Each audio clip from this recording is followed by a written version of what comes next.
Eh bien bonjour, et voilà, nous allons reprendre maintenant sur la leçon numéro 4.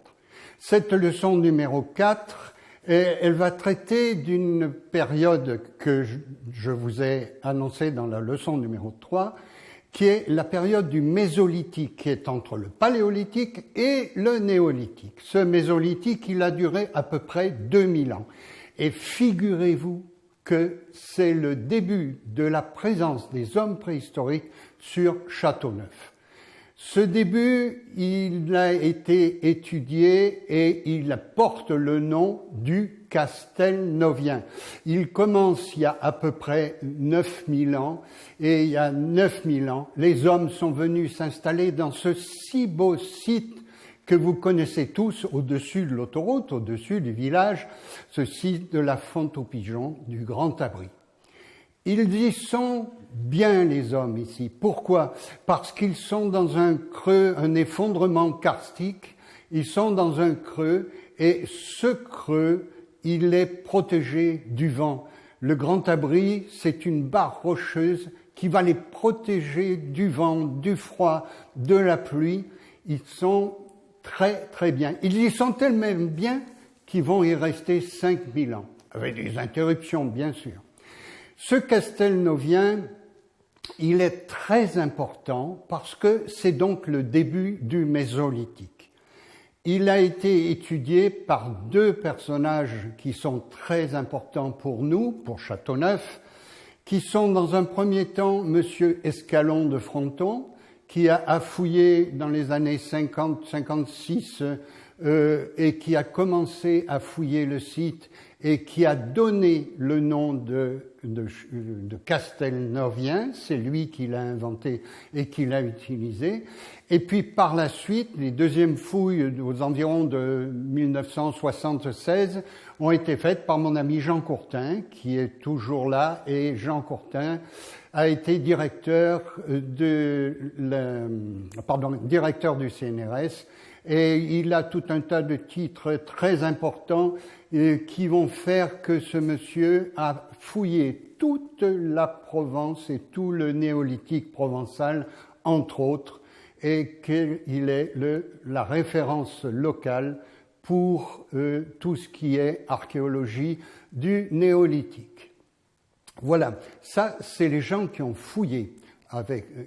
Mais ce Castelnovien, il est très important parce que nous sommes donc sur des gens qui sont encore chasseurs-cueilleurs. Ils ne sont pas tout à fait éleveurs, ils ne sont pas tout à fait agriculteurs. Ils continuent à chasser des protéines, bien sûr, et pour avoir des protéines, il faut chasser les gros animaux, les cerfs, les sangliers, les aurochs, qui sont l'auroch, vous savez, c'est l'ancêtre du bœuf, enfin, et de la vache. Ils continuent à chasser beaucoup de lapins. Et que ce soit Jean Courtin ou que ce soit Monsieur Escalon de Fronton, ils ont trouvé dans les sédiments de fouilles, ils ont trouvé énormément d'os de lapin.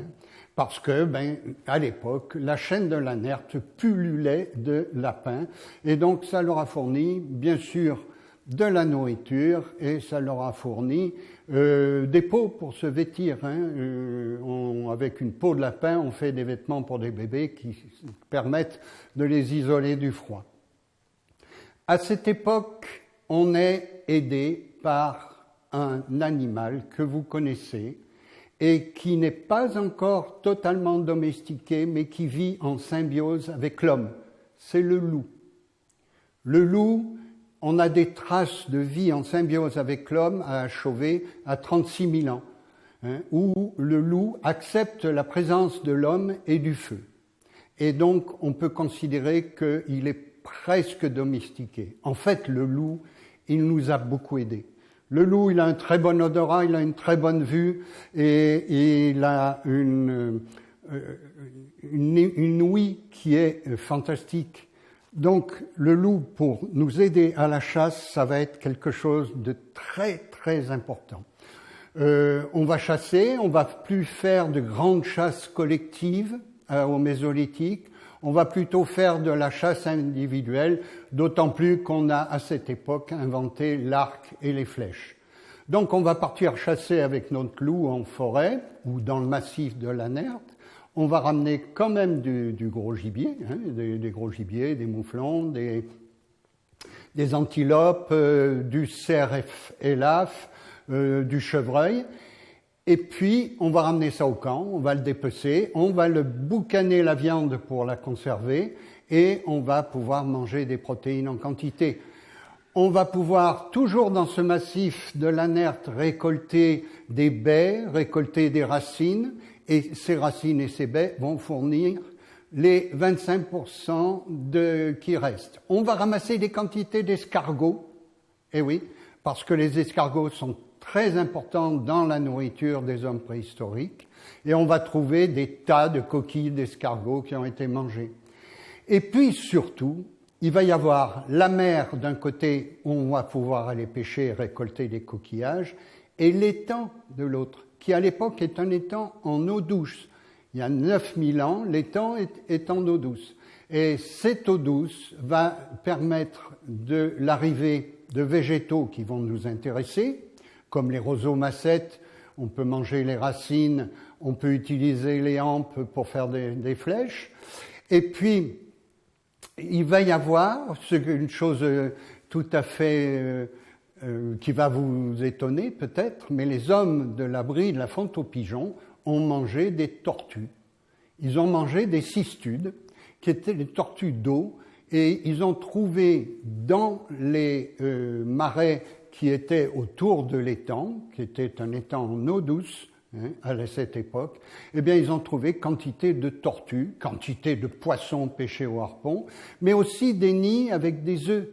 Et ça, la récolte des œufs, c'est très importante. Dernière chose aussi importante, ils vont récolter le miel dans les falaises des rochers, du miel sauvage. Ce miel sauvage va leur servir bien sûr de nourriture parce que ça va être principalement leur seule source de sucre et surtout fournir de la cire. Et cette cire additionnée à de la résine de pin va donner ce qu'on appelle la colle préhistorique. Colle préhistorique est composée donc de résine de pin 60%, 40% de cire d'abeille, plus un tout petit peu d'ocre dedans. Ça va donner une colle qui va permettre de fabriquer la flèche d'arc emblématique du Castelnovien, qui est une flèche qui réunit des petits morceaux, des microlithes de silex collés sur la pointe de flèche en forme de harpon. Et ça, c'est typique du Castelnovien. Ce Castelnovien, il a une particularité qui est tellement intéressante qu'il est devenu un site éponyme. Ce site éponyme est étudié par beaucoup de gens du monde entier. J'ai moi-même reçu au musée des archéologues américains, des archéologues espagnols et autres qui venaient étudier cette période du Castelnovien à Châteauneuf-les-Martigues. Je vous remercie beaucoup et nous allons passer à la séance suivante qui nous parlera du néolithique, période étudiée par Jean Courtin, comme je vous l'ai dit tout à l'heure. Au revoir.